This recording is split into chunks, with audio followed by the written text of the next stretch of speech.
Hi, I'm Neil Bergman. And I'm Hayley Bergman. Over the last 10 years, we've helped thousands of fitness professionals to get qualified, learn with simplicity, and coach clients with confidence. We're the first to say that learning and being a FITPRO doesn't have to be hard work, and that with the right structure, support and resources, you can become a confident and knowledgeable fitness professional that is dedicated to more. So how do you learn, qualify and kickstart as a FITPRO? This is the FITPRO Session Podcast with Parallel Coaching.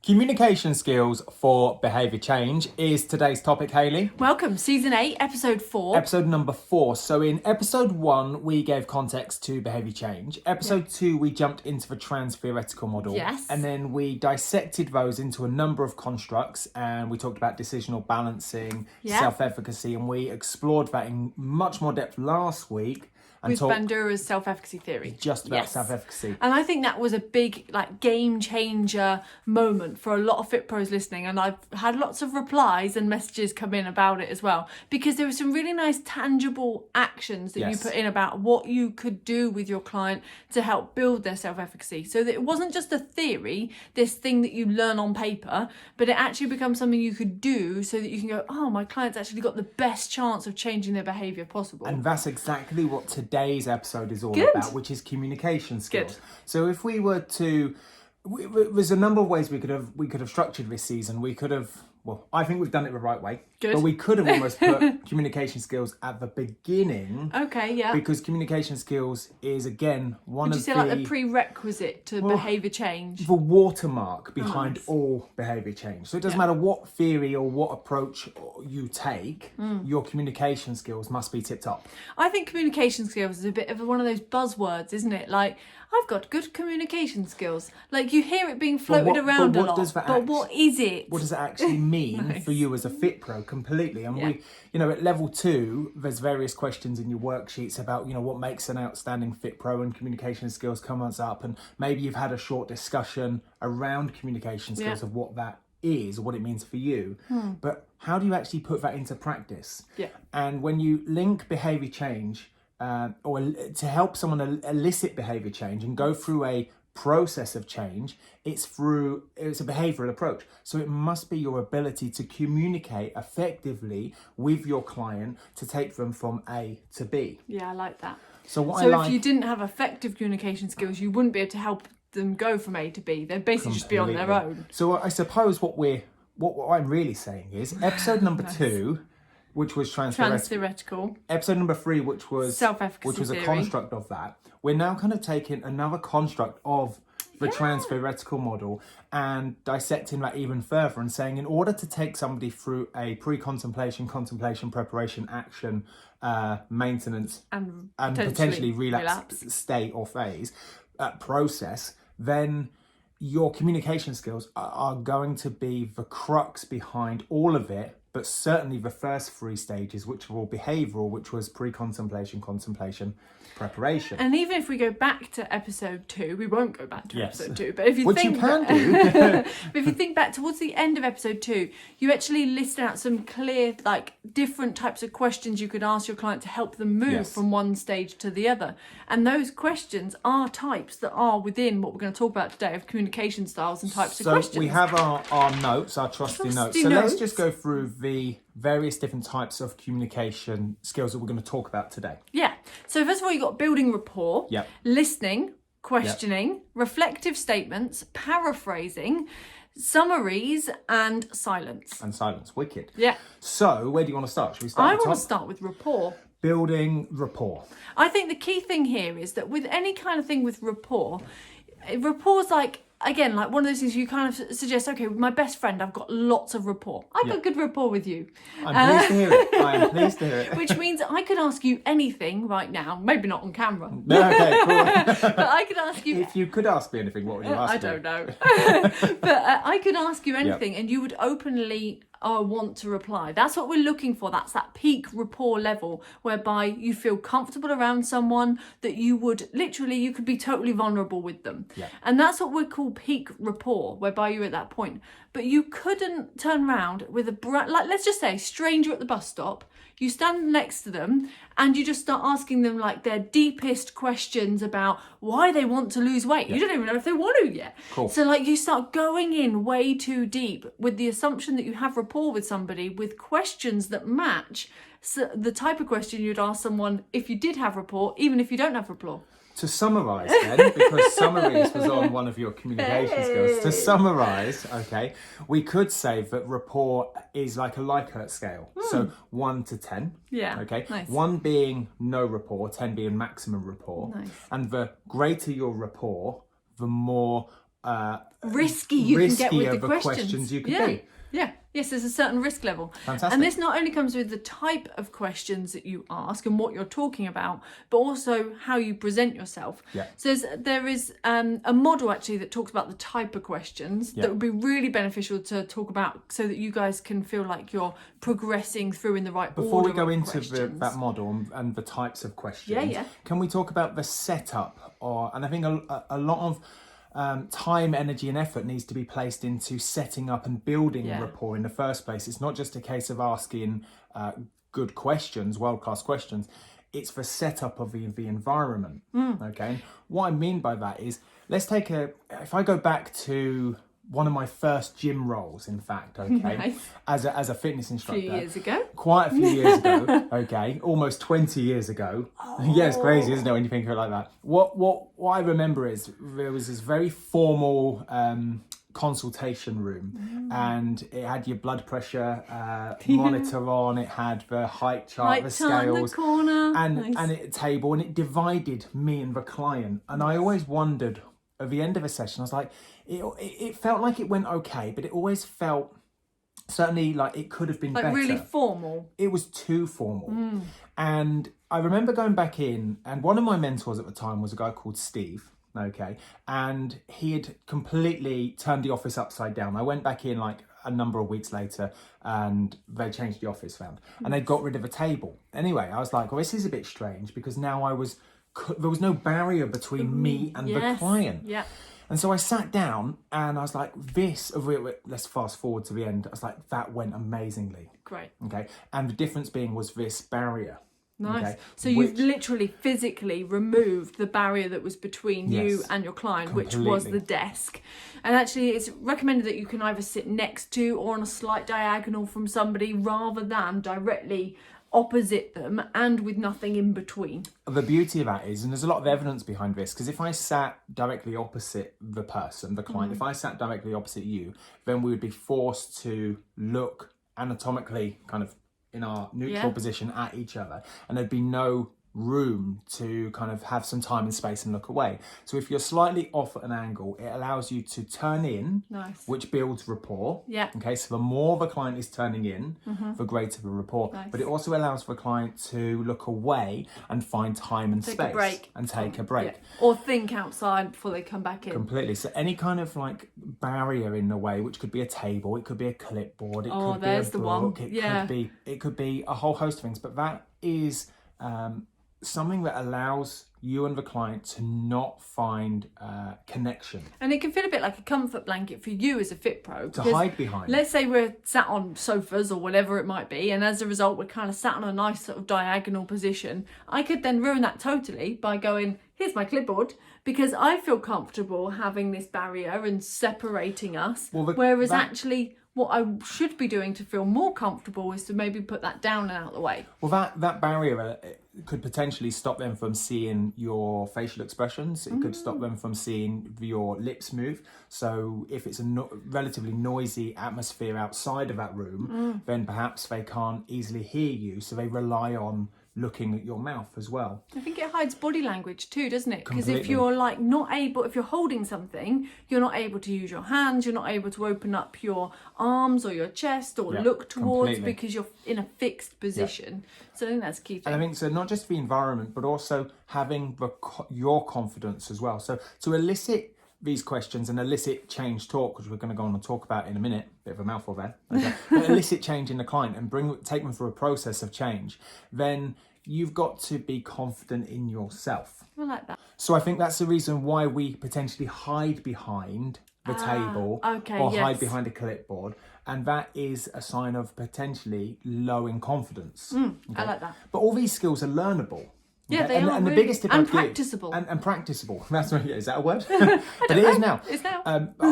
That's what I was about to say. It's like you can practice these tools and skills and rehearse what you would like to say or how you're going to come up with these questions on your own at home. You don't need to be practicing with a client, live with a client. Yeah. And the more you practice it, you learn what you hear yourself say, which is actually a motivational interviewing quote. Yeah. You learn what you hear yourself say. So if you are practicing the introductions to sessions, you're practicing coming up with different types of questions, and you're practicing building rapport with friends and loved ones at home, okay. Well, those skills continue, don't they? They continue into the workplace of working with clients. And I want to say something about the confidence side, because sometimes you don't feel confident, because especially if this is the first or second or third or time that you've been doing it and you feel quite new to it, like newly started FITPRO. You can't expect to feel confident. But what you can do is some of the things that are in your control of removing that barrier and allowing yourself to appear more confident.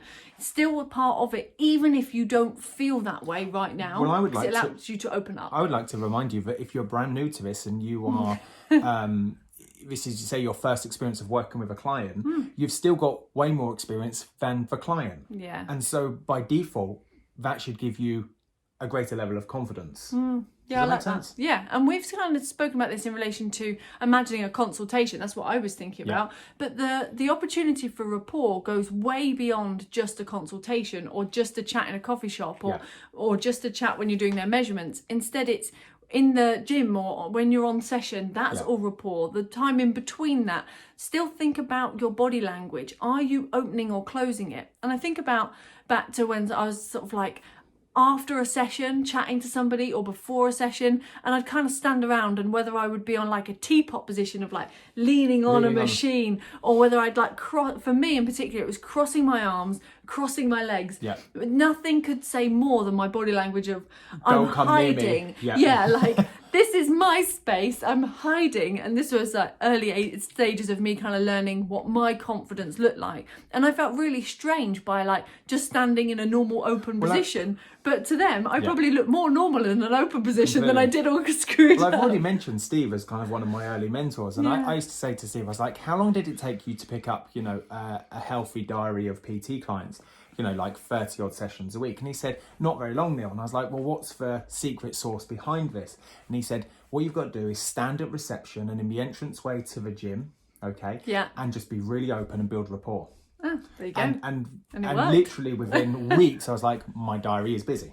Hey, nice. There you go. Because of that. And you're putting yourself out there rather than shrinking into the background. Yeah, well, you become this character that just wants to say hello for no other reason than other saying hello, and then building up a conversation and going up, like you just said. You can't go in with the more risky questions if you've not built rapport. But it all starts with simply saying, hello, how's your day? Can I help you today? Do you know what I mean? Yeah. And genuinely wanting to help and guide somebody. I like that. So let's talk about those types of questions, because you said about starting off with hello and then going up into the riskier types of questions. There is actually a model for this. It's called the communication triangle, and it literally guides you through what to do in what order. So you start off with rituals and cliches. So this is things like saying hello. That's a ritual. Things like saying, oh, the weather's okay, or how was your journey here today? They're kind of cliched questions, but they're really non-risky. Unrisky, is that a word? Non-risky, because anybody can feel okay to answer that. There's no judgment involved. There's no emotion involved. It's just a nice, safe starting point. Anyone and everyone will be able to provide you an answer. Yeah, exactly. And then as it goes up through, they get a little bit more risky. But to start off with, facts and information is the next one. So you might then explain to your client what they're going to be doing on this session, or clear information about what they can expect on the session.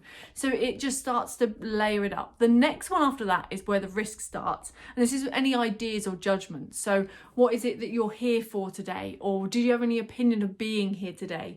What did you think would happen today? So you're starting to bring in their opinions. Everyone has their own map of the world, and what I mean by that is how I see the world is different to how you see the world. So now as we sit here in the office, we could look around and we can both see the desk, we can both see the chairs, we can both see the doors, we can both see the wallpaper. We can both look out the window and see the other houses around. But your map of the world has a different interpretation and perspective of what I see as the world. Yeah. So I could look at the wallpaper straight ahead and go, I don't like that. And you could look at it and go, I really like that. Okay, so everyone's map of the world is different. And what I love about this point, which was, remind me. Was it about ideas and judgments? Ideas and judgments, is we're trying to find out a little bit of their map of the world. I like that. Where do they see themselves right now? And that allows us to, I suppose, early stage of categorizing them into the transtheoretical model. Yeah, start to guide them as well and just see a little bit into their world. Because I remember, when you was in the exercise referral scheme and what you set up in Milton Keynes, I remember kind of sitting on the wings of picking you up one day, and one guy came in, one of your clients, and he had no understanding of why he had been sent to the gym from the GP. Now, to add a bit of context, there was a GP consultation room in the gym that you had set up, but he had no understanding, this client, of why he was going to come and see you over, say, drug therapy, for example. Yes, no understanding. So he's going to be, that gives alarm bells. So where he is in the trans-theoretical model, his map of the world was very, very different to somebody that's like, hey, I've been to a gym before, this is great. Completely, yes. Yeah. So the facts and opinions, and then judgments and ideas. Yeah, and then you go on to the fourth section, which is where feelings and emotions start to come in. So notice this is fourth before the peak report, which is fifth. So we're not going to go straight in with how are you like what's your feelings about wanting to lose weight? What's your feelings about wanting to do this? You're not going to go straight in there. That's quite a risky level. They're very loaded questions, aren't they? Yeah. So that comes in much higher up the communication triangle. Because what I want to think about is if you're going to ask a question, if I ask you a question now, Hayley, okay, you're going to give me an answer. I've got to be prepared to deal with that answer, interpret that answer, and then provide the next question. Yeah. And as we know from previous episodes on season 8, we know that you're going to be talking the client for roughly 80% of the time, very client-centered, and me as the facilitator of this, the FITPRO, is going to be talking for maybe 10, 15, 20% max of the time.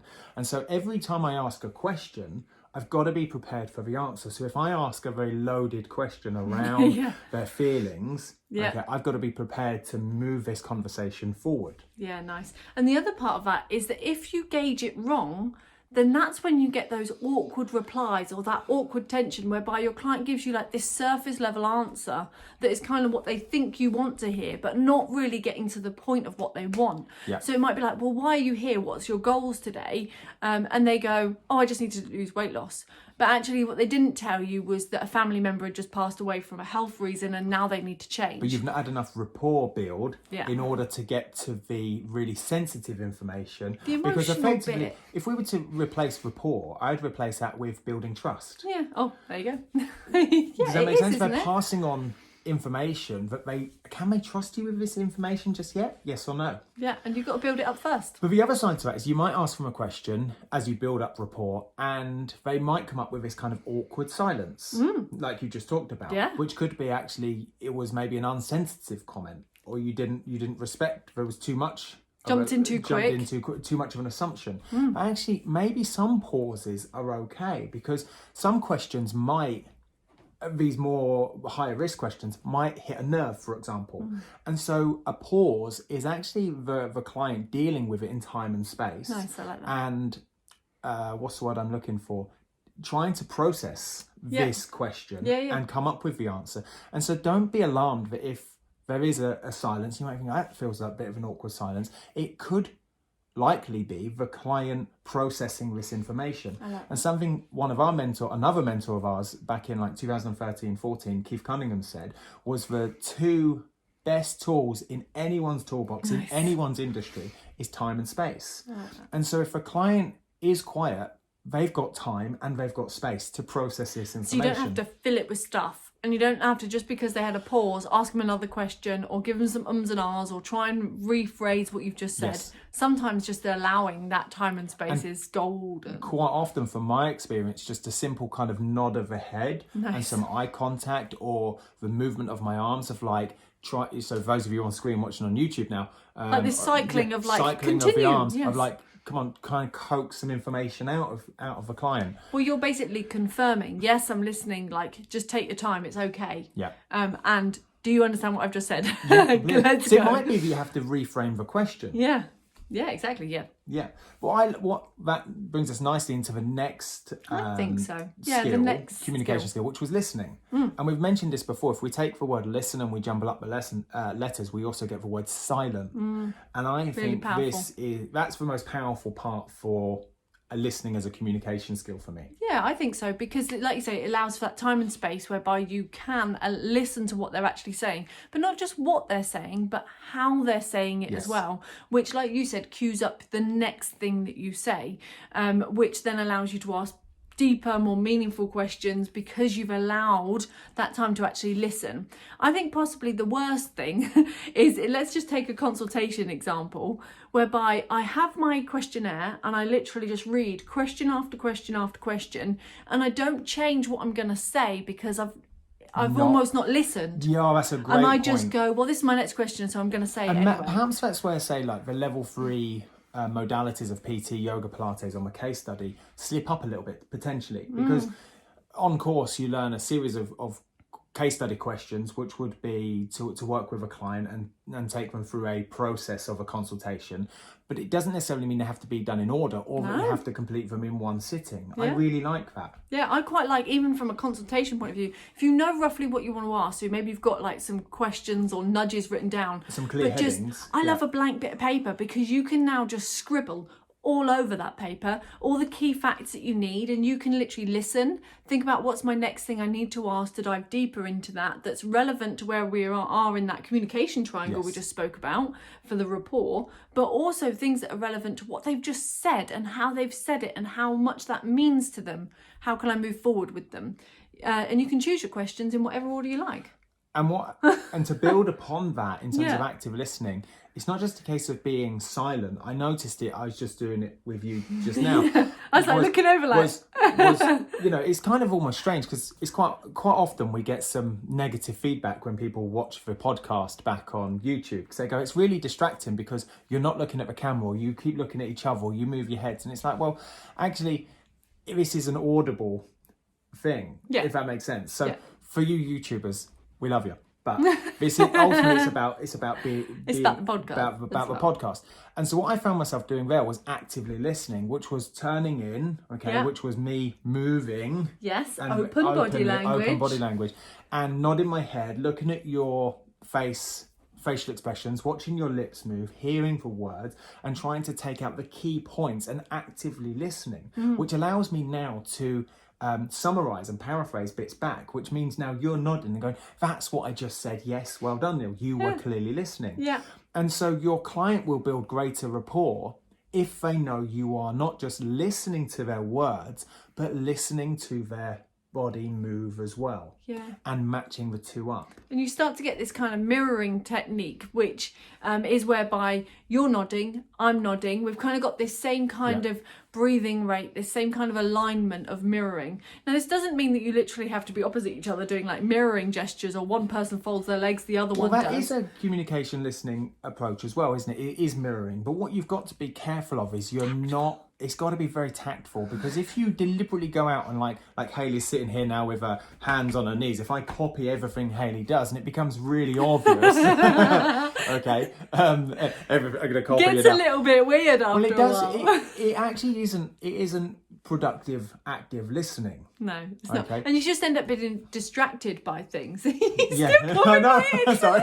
Was that natural? No, it was natural. I was like, but that's the beauty of active listening, is what you'll find is when you are in sync with each other. Now I can't stop doing it. It's funny, isn't it? It's really funny, actually. What you'll find is you'll find the same breathing pattern, you'll find the same rhythm, the same tempo, and you'll naturally find that when one person moves in, the other person will move in. And it should be really congruent. In terms of if the other person does itch their head, it's odd how the other person naturally itches their head a little bit later. Same as like when you're at a restaurant or whatever, and everyone reaches for their drink at the same time to drink. Yeah. And it's that kind of like, everyone's at that same pause, everyone's at that same rhythm. And that's that peak rapport. That's that like, oh, we're in the same place at the same time. And like people like myself. And that's that, like, the more that you are aligned with them rather than blocked to them allows you to be able to, for them to think, oh, you're like me. Oh, I like you. But not in a weird, creepy, you're doing everything I do kind of way. What I really like about this, bringing it back to like behaviour change, of course, is if we notice for pre-contemplation, contemplation, preparation, or behavioural, and after that it's action. It's all about taking action. Yeah. So action and maintenance is action. Okay, what we've got is this notion of taking somebody through a process of change. And so what we're looking at in the early stages is you're going to likely hear your client bring up all of the reasons of their map of the world of why they are here. Nice. Okay. Yeah. Potentially all the reasons why they don't need to change or don't want to change, or that other people are going to stop them from changing. And our job as a FITPRO is, in a client-centered way, is to elegantly go in the light as a lighthouse coach. So go and listen to episode 1 of season 8. The lighthouse coach is to shine the way with them towards change talk. Yeah, nice. So whereby we're changing the way we talk from all the reasons why we don't want to change or can't change or not going to change, to all the reasons why we are going to change, which in effect is decisional balancing, which was one of the constructs of trans-theoretical model. Woo! See, I'm bringing all maps together. All mapped together. And so with this notion of active listening, I'm going to listen out for all of the reasons why they do or don't want to change. There you go. And be making notes as we go. And the reasons they haven't changed so far. To explore that further. Okay. So they might start talking about a barrier with their kids or time or anything along those lines of reasons why they haven't done this before. One thing I've been guilty of, and I've seen this a lot in many industries as well, and something I've worked hard to practice on, is I come fully loaded as a FITPRO with my own map of the world. And I am fully converted to fitness, health, nutrition and activity and all the things of health, okay? But I shouldn't be able to pass my views or judgments of my map of the world onto the client. And so it's quite easy at times, in an inexperienced way, to go to all of a change talk of all the reasons why they should take action and why they should be in an action state, which effectively now is persuading the client to take action, as opposed to influencing change talk through the processes or stages of change and allowing the client to revel inside the decisional balance of, at times, potentially all the reasons why they don't want to take action. And that's interesting because it's their decision, it's their thought process, it's their beliefs, it's their values, that all you're doing is facilitating the talk. And one of the constructs of motivational interviewing, I know that's what we're not talking about today, is rolling with resistance. And so I need to, for a better word, bite my lip in a very elegant, congruent, empathetic, rapport-building, listening way. And this is all about the client. This is all about you, all about them, okay? And I'm going to allow them time and space to go through the process of change, because the more that they make the decisions and the more that they're talking, the greater the level of change is going to be. I like that. As opposed to me trying my hardest to move them through that as quickly as they possibly can to get to the bit that I feel really confident about, of like all the health benefits behind taking action and all the reasons why they should take action and how it will impact them and impact their loved ones. Now, what I'd like you to do is mark this down as what roughly like 25 minutes into the podcast. I want you to go back and re-listen to this. I'm going to apply what I just said to your social media. Yeah, nice. I was going to say, you can see it in every relationship that you have. Even if you take it aside from behaviour change for a moment and think, well, what would it be like if I spoke to my best friend this way or my family member this way? And actually I just listened and didn't pass any judgment on whatever it is that they said they wanted to do, and rolled with resistance. Allowed them to have their values and beliefs, and then think about, well, if I can do it in there and I can practice it there, could I practice it in my social media? Could I practice it in my marketing? Well, from helping a client, if we really want to, correct me if I'm wrong, the majority of people get into fitness is because they want to help people, help more people. So if you want to help more people, then you want to help an infinite number of people, which means you've got to have effective marketing. Now, one of the things I always consider is people are either moving away from pain or towards pleasure. And so if I revel in that process of where they are right now, their map of a world of the pain, not necessarily the physical pain, but problems. But problems. Troubles, go, where are you right now? And have a very empathetic, rapport-building, active listening state of all the reasons why they are where they are. Then I can elegantly move them through a process of change. What's nice is that through social media. There's no assumption there of how they feel. You just ask the question and then listen into what the answers are. Because the likelihood is they're not ready to understand the benefits of drinking more water, the benefits of eating 5 pieces of fruit and veg a day. They don't give 2 hoots about working out for 150 minutes a week for the ACSM guidelines. They're not ready for that information. Yeah, nice. And so active listening is understanding that you are in their process of change, not what you want to talk about. Oh, that was a bit. Like that. Buckle up, people. I think that's what reminded me about that relationship conversation of like, you're in a coffee shop with your best friend. Yeah. You don't just go blurting out whatever it is that you want to talk about. Yeah. If they're having a hard day and you're actually there to talk about them and the day they're having. If you're actively listening and building rapport, then it's all about them and not about you. Yeah, exactly. Perfect. You don't go streaming into your day. So in order to stream into any number of things, we're talking about questions here, aren't we? And we're talking about world-class questions. And I liked something you said a little while ago, was this understanding that you might have some key open leading questions, okay? And then their answers are going to allow you to develop from those. Yeah, nice. So it's not having necessarily a clear set list of, say, 20 questions. But it's actually more organic how it moves through that. You wouldn't go into a coffee shop chat with your best friend with a list of questions. You might know what you want to ask eventually, but you kind of got to get it round to that. It reminds me of like what I'd imagine of like like an MI5 agent to sit down and go, like I'm now going to ask you a series of questions. Do you know what I mean? Yeah. Like it's very an interview. It's an interview. It's very formal. It's very it's not rapport building, is it? No, not at all. Well, you've got a method that you've talked about loads on our training courses and things, that's from motivational interviewing, as a method called the OARS, which I think really accompanies and sort of builds in all of the areas of communication skills. We will talk about OARS in a future episode in more depth, but what I want you to do, let's give you some context behind this. So imagine you're going to get into a rowing boat with your client. I'll get in a rowing boat with you. Thank you very much. You will do the rowing. We will both do the rowing. That's why okay. Now, we're not going to row downstream, okay? We're going to be in the same boat because we're in it together. We're not going to row downstream. We're going to row upstream. Rowing downstream would be easy, right? Because we're going with the current. We're going to row upstream against the current. So there's going to be some resistance. Well, I suppose that's behaviour change, right? That's behaviour change. It's against the current. And it's going to be uncomfortable. It's against the status quo you're already doing. Completely. And so together, we're going to row at the same rhythm, the same pace, the same frequency. We're going to build up rapport, okay? But I'm going to be still an element of being a passenger because I'm going to be talking for 20% of the time. So I'm going to be putting in, not going to say 20% of the effort, but I'm not going to be putting in the hard work of the decisions of where we're going to go. So the client is rowing, but he's also in charge of the rudder. Nice. Now, I know, it comes back to the yellow brick road, doesn't it? I know that as long as we're going upstream, I've got a riverbank on the left of me, a riverbank to the right of me. Don't start singing now. I don't know where your brain was going to go. Okay. I know that we can only go upstream. Yeah. Okay. There's no other exits off this stream. It's just upstream.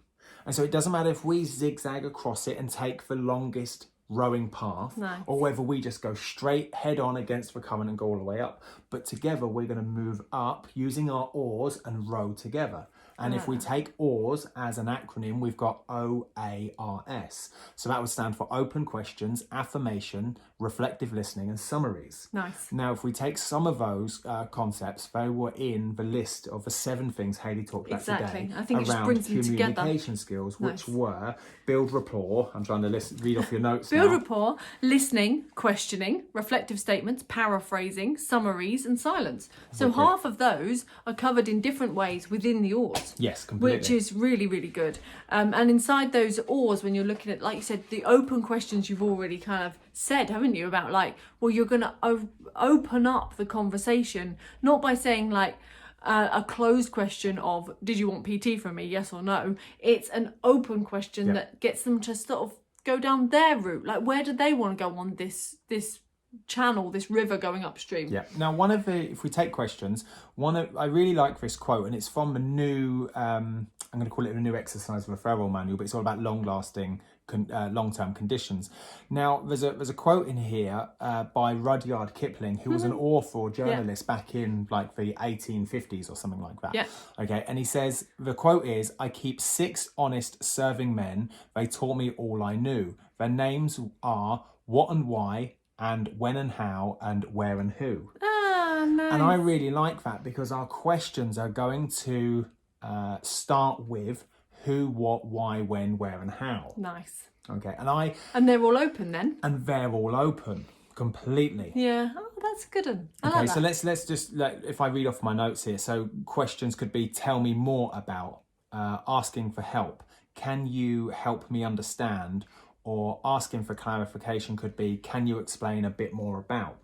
So you're very much leading with a very clear, open question. Now, what I hear as an example, I've heard recently is a closed, open question. So a closed question is where you close the question off with either the response being yes or no, or it's literally like black or blue as an answer. Yeah, it's or literally very 2 options. Few words as an answer comes back, which for you as a FITPRO is really hard to work with. So an example of that could be at the end of a session, you could have been talking about either their next session or perhaps completing a food diary, and you might say, when do you think you'll do that? Ah, nice. Okay, cool. So very clear, you've not led them towards any one of those riverbanks, okay, yes, and said like, I want you to do it by the weekend, I want you to do it by the next session. You've just said, when do you think you'll do that? So it's open in the fact that they get to choose what the answer is. It's their perception. Now here's what a lot of people do. They use an open question and then close it off, and they add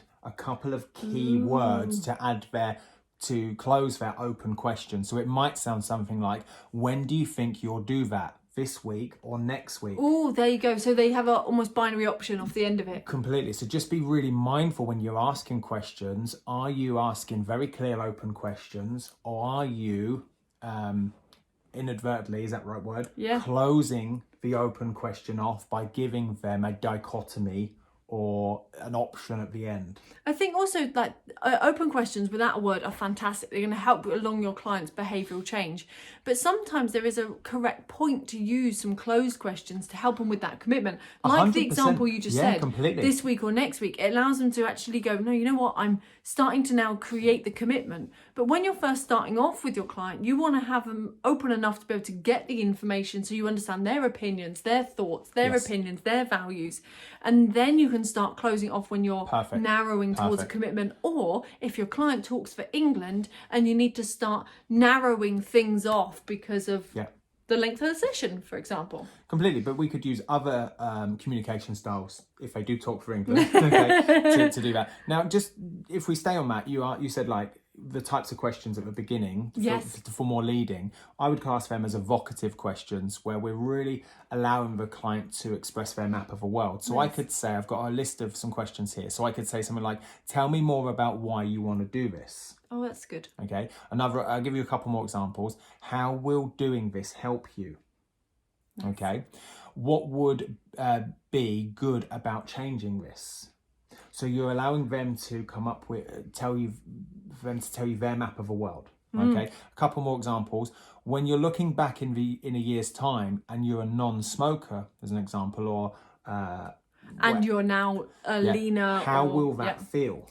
Yeah, nice. Okay, which is one of your I've heard you talk about this sliding doors theory, where you literally have one door. You mentioned it in a previous one about the blue or the red pill. Yes. I know we're mixing up analogies now of like, okay, you're here right now. But if we were to go forwards a year and look back, what would be different and what would you have done? Whereas if you hadn't changed, what would that then be like? What I like about these questions that you're saying is they're about, tell me more about this. How is this going to help you? The this means that they must have already told you something that you're now diving deeper into. Yes. So you must have already found out what the this is. Yeah. Yes, it's weight loss, or it's I'm getting fitter, or it's this particular goal that I might have. Either way, it's the this that they give you, and then you can dive deeper with those types of nice open questions to find out more about what's in their map of their world, about their this thing. Without closing it off and adding a closed question, because the moment you close that question off, you could end up with an awkward silence, and then you go, well, where do I go now? And now you've lost that congruent nature of the session, and rapport starts to drop. Well, you can see, can't you, that couldn't come in too early. No. If you're starting to ask those types of questions too early in the whole process with your client and you don't have any rapport, it could cut off really quickly. And actually, instead of being this nice in-depth dive into one specific thing, they're like, I just want to achieve it. It's fine. Perfect. That's what I wanted. There you go. How do you feel? Great. Yeah. Oh, good. And okay, like, next question how then. do I deal with this completely? When are you free to train? And you end up going down the other things that you didn't necessarily want to dive into that don't help. I want to just almost say, like, listening and building rapport is just having a conversation. I think, you know, we could analyse it, and we have done for almost 40 minutes now, and we've still got a couple more bits around communication. But sometimes just almost trying too hard and becoming too rigid inside of a framework, we lose the art of actually conversing and having a conversation. Yeah, and because it just stunts it. Completely. And you can tell this if you ever try and have a conversation with somebody in between, let's say doing an interval training session, whereby then after so many minutes you need to say, oh, now you're off again, or now we're going to slow down speed, and you want to change it, but you're trying to have a nice long conversation in between. Yeah. It stops it because you've now gone out of the natural flow of the conversation to go and do something that distracts or moves it away from it, as if you weren't listening. And that's why sometimes it can feel really awkward to try and combine training and conversation in the same session. Yeah, completely. Which is one of the reasons why, for me personally, in terms of my training with clients, I have what I class as head sessions, whereby we're separate. We literally go for a coffee, we go for a Costa, we just chat. It's, you know, we're in normal everyday clothes. We're not there to go and do a workout or any type of interval. We're just there to talk. Well, the distractions are way down, because in that environment, you're not distracted by what exercise you should be doing, or when you're going to go again, or how much water you're going to drink, or whether you need to change the weight for the next set, or whatever it might be. Instead, you're just here focusing on just that one thing. Completely. Time and space. Which, if we understand that the first 3 stages of the transfer-vertical model were all behavioural, we're nowhere near the gym anyway. Yeah, in the grand scheme of things, you know. Yeah. So one of the things I just recalled myself was, like, I can't remember who said it many years ago, was this notion of, like, if you, around dating, so let's get context, okay? So rapport building. So imagine you're going to go and meet somebody for a date, boy or girl, it doesn't matter, okay? And the first time you meet in a coffee shop. Yeah. Okay. What are the types of questions you're going to ask? They're going to be, what was your top of your question? Yeah, so top of the question, rituals and cliches. What ritual and cliche question? So did you have fast travel today? Yeah, completely. Cool, the weather's all right, isn't it? I wish it was sunny like this every day. And when you go through a number of meetings or dates, okay, you go for a lunch date, then you go for a dinner date, then you go back to a lunch date, then you go for a number of dates. Yeah, then you meet the parents. Then before you even go back to one of your apartments or house. Do you know what I mean? Yeah, exactly. And meeting the parents is a lot further down the line. but it's that building. Well, you're not putting a ring on the finger the first time you meet them. That's the point, isn't it? Yeah. Okay, you're not going from, hi, nice to meet you. Do you have a black coffee? Should we get married and have 3 kids? I really want a dog. Yeah, completely. They'd run a mile away. And so building rapport and listening, okay, is just recognizing that when you're meeting a client new, you're literally just having a relationship. Just having a relationship build. You got to build it up gradually. Completely. Yeah, nice. I like that. That's a really good. Let's not confuse that you're going to get married and all that with your clients and whatnot. Yeah, that might not give you the analogy. best. Does that make sense? It does a lot. Yeah. So if we move on then. I wanted to continue talking on from the OARS that we were talking about. We said open questions were first, and you touched earlier on the ability to do affirmations. So when I was talking, you were then nodding away. When you've been talking, I've been nodding away, or you're encouraging someone to continue talking, or you say the words, tell me more.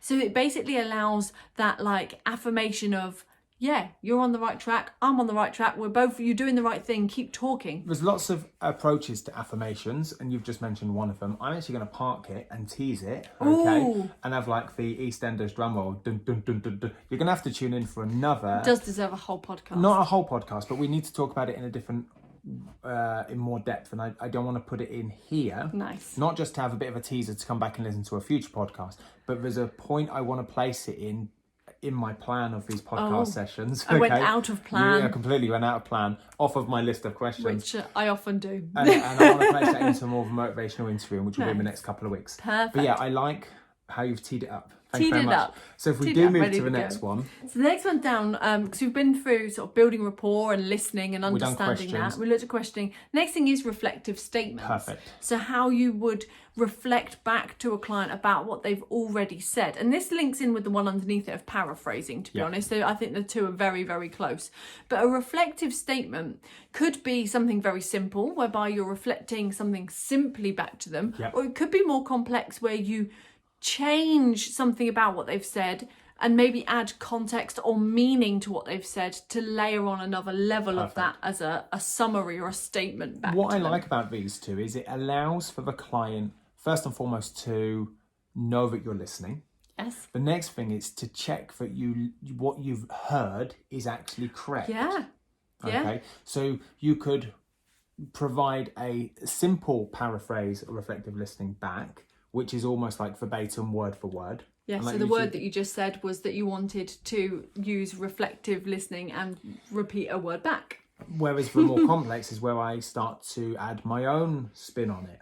Okay. Yeah. But I don't venture too far away from it. But I'm still using the facts they've given me. Now, every time I talk, again, you listen, you're interpreting it in your map of a world. Yes. So your interpretation of my words would be potentially different to the meaning I gave the words.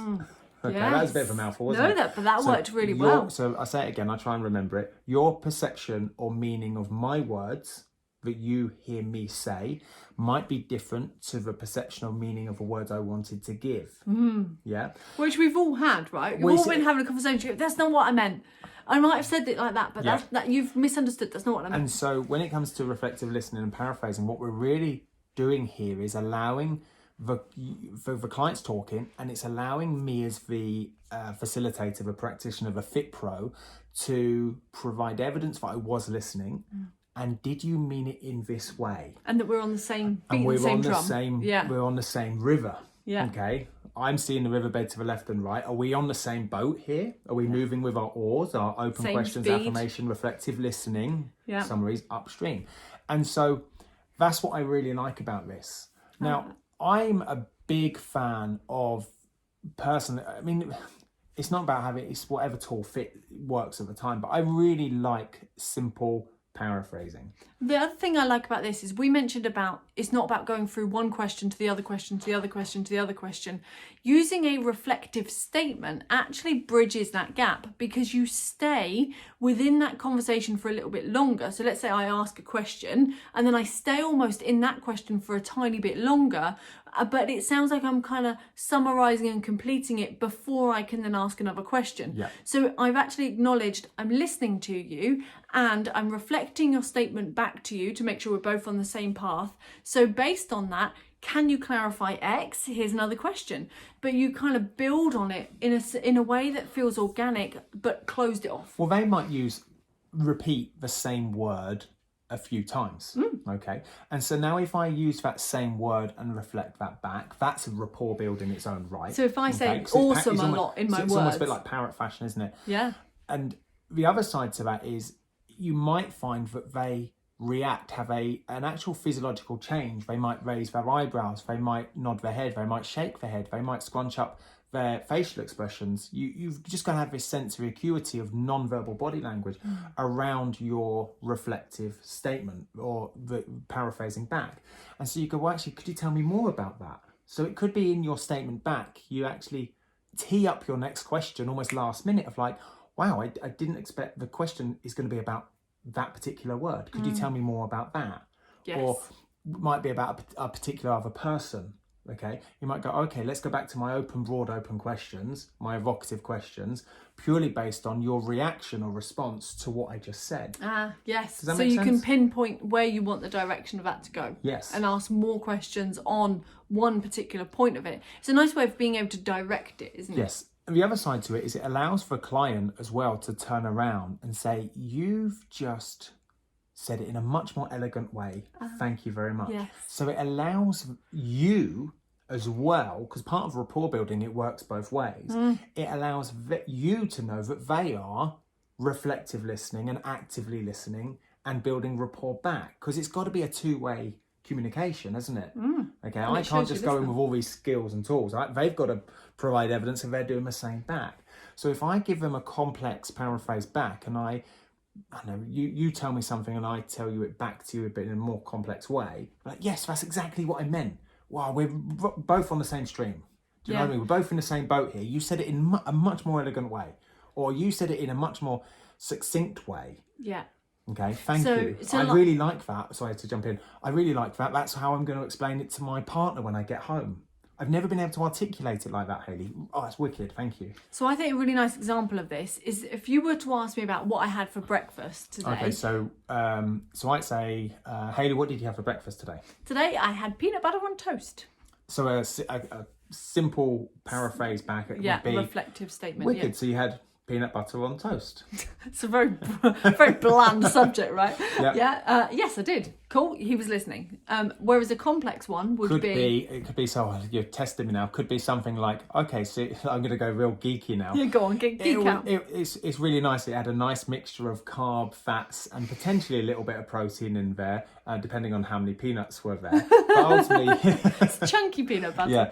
Do you know what I mean? So yeah. I'm adding my own spin to it and adding my own map of the world, but I've got to be confident, not just in my knowledge, but confident that I've got enough rapport with the client, which is why I just love the simple ones to start off with, because you're literally just working with the same words. Yeah. Okay? And it's not about me and my knowledge, it's all about you and your words. Yeah, nice. And it's not about then you enforcing your language on their language. So if, like, I think swear words are probably the most ones that stand out in your head, is that it's only if they've sworn that you can kind of now bring this into the conversation, if that's right. Yeah. But actually, if they don't swear at all, the last thing you'd want to do is then slide a swear word in there and then be like, oh, I would never have used that language, because it's not aligned. It's the same thing of reflection. Okay. It's a reflection on the type of language that they have. And well, that's a really good point. I've had a couple of clients, not too recently, but they did have some serious potty mouths. Now, I swear now and then, to be honest. I don't. Mine's probably worse. Yours is probably worse than mine, to be honest. But I remember sitting there with a client and their language was horrendous. And I was like, well, it is what it is. And so the moment I started to swear with them inside that, they looked at me as if to say, like, he's on my boat. He's just like me. He's just like me. And actually, we went on, and one of the clients actually went on to lose something like 4 stone in something like 3 months, which was phenomenal. Not because we both swore. That's not the tactic to take from this. But yeah, I like that. Like, you're just listening for keywords they use, and can I reflect those back to them? Yeah. To show that I'm communicating effectively. Yeah, and that's reflective statements, basically. There we go. Yeah. The other parts of it, we said about paraphrasing, because that's that same thing where you almost parrot fashion rephrase something back to someone, and that's what paraphrasing is, which I think is very similar to reflective summaries or statements.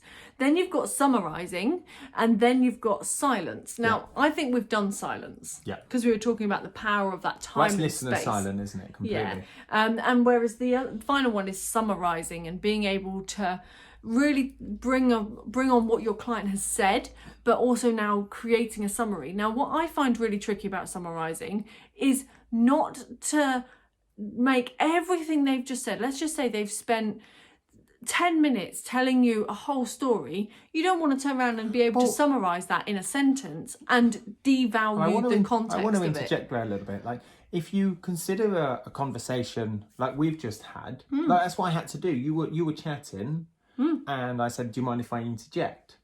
Okay, so if you think about the natural beat of a rhythm of a conversation, roughly every 45 seconds, we have to pause and take a breath.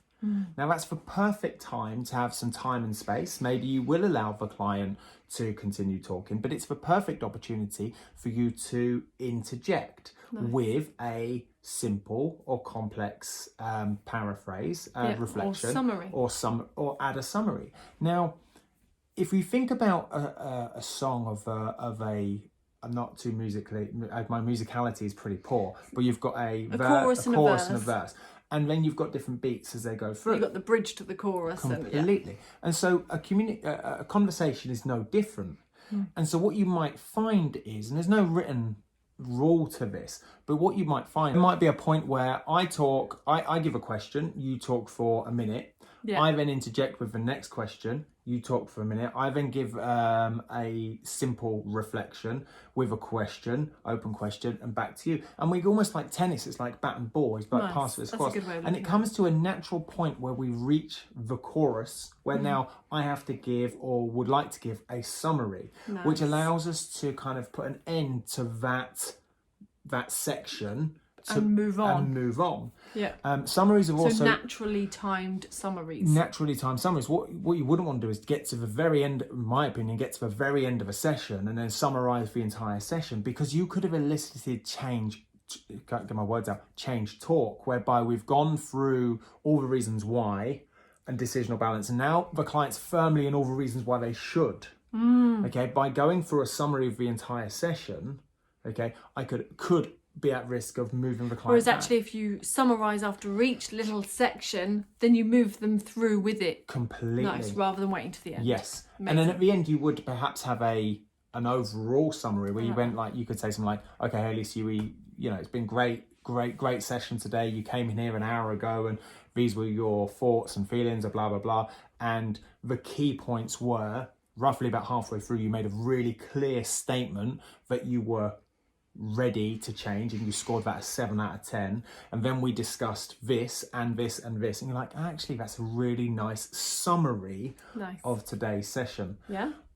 Noticing that there was this communication of bat and ball going back and forth, or rowing upstream, bouncing off of left bank and right bank all the time, completely. Yeah. Does that make sense? Yeah, it does. But I think it's worth noting that you've just done it. We've done it the whole way through. Every minute there's a pause whereby the other person takes the reins. Says something that either encourages the other person to talk or that summarises to move on. Yes, completely. And if we were to move on, I would then move on to the takeaways from today's session. So I would really like to know what your takeaways were from today's session. What would be yours? For me, it's about understanding the reflective statements that you were talking about, and that big open questions, and that those questions that you ask. The takeaway that I had was that the open questions you ask sometimes can be closed questions disguised as an open question, depending on how you ask it. And they are neither good nor bad. They're just okay. Yeah, I found that interesting. What's yours? For me, I just like this. I suppose it's like an art form. Okay, and so it's not prescriptive. It's just organic. It's just organic. So if you were to turn up with an easel and have a bit of paper on there, and you were going to paint, and you're like, okay, so I know what the theme is of today, but I don't know where it's going to end up. Nice. Okay, or what it's going to look like. I think turning up with all of the tools ready to paint. Okay, this is really good. Okay, is key, but you don't necessarily know how it's going to unfold, or whether you're even going to complete it that day, or what it might look like, or how far you're going to get. And that's how I see behaviour change, because the moment I turn up and it's literally like paint by numbers. Very different. Very different, right? It becomes too prescriptive, and no longer is it client centred. Yeah. And so I always want to bring it back to this kind of like this. It has an artistic underpinning to it. I like that. And that goes against the grain for maybe a FITPRO. Well, that takes practice too, doesn't it? It does take practice. For anybody, it doesn't matter what industry you're in. But I think it goes against the grain for a FITPRO, because we're very used to having prescriptive plans. We're very used to having clear, if you're going to do 12 reps, you have 60 seconds rest. We're very clear with, if you're going to do a tricep, it'll be 3 exercises on the same muscle. If you're going to be in a calorie deficit, then you must count your calories. You must understand your BMR and TDE and whatnot. So and now all of a sudden, what I'm presenting, or what we're presenting, is this consideration that the glue that sticks it all together is very woolly. Yeah. And it goes against the grain, and that's potentially quite hard to grasp. But I think part of that becomes about learning how to use each tool so that you can draw on the tools you need, so you can make it the artwork you want it to be. Completely. If you've learned how to use pastels and watercolour and oil and all the other types of paints that exist, that's my art done there. If you've learned about all those tools, then you're able to pull the right one at the right time. Perfect. And then my only other takeaway would be that you've got this transfer reticle model, the constructs within that. We've even talked about decisional balance today. we talked about the self-efficacy theory. Yeah. We've talked about OARS. We talked about motivational interviewing briefly. Wow, yeah. Okay. Now we're starting to kind of piece all these tools that make up the transtheoretical model together. Yeah. And I think that today's kind of exploration into what have we done today? Communication. I couldn't get my words out. It's really hard. Not memory skills. Memory skills. After an hour of talking, it's actually like. What did we do? We didn't have enough summaries. I find it really fatiguing. You've got all of the toolbox now to deploy the transtheoretical model and understand the constructs of it, and now you've got the final glue that brings it all together, which is how to take somebody from where they currently are to where they would like to be. Yeah, and I have to admit, you've got to go and practice it. The more you practice it, the better, with anybody and anyone at any time. The more you practice some of these tools we're using and talking about, the easier it will be for you to use it when you do need to with a client. Boom. There we go. So that's us for today. If you haven't already left us a 5-star review on iTunes, make sure you drop on there. Because it's seriously helping us reach more people, which is the ultimate goal of this podcast. Yeah, and if you're on YouTube, then make sure you hit subscribe so you can get next week's episode, give you a little notification when it goes live. Where we might talk about OARS. Or Maybe. might not. But if you, regardless, what I'd really love you to do is to jump inside the Parallel Coaching Inner Circle, which is our Facebook group. It's for anybody to join. You can jump on in and let us know your big takeaway from today. And with that said, we will see you bright and breezy next week for episode number 5. 5. There we go. See you later. Hi, I'm Neil Bergman. And I'm Hayley Bergman. Over the last 10 years, we've helped thousands of fitness professionals to get qualified, learn with simplicity, and coach clients with confidence.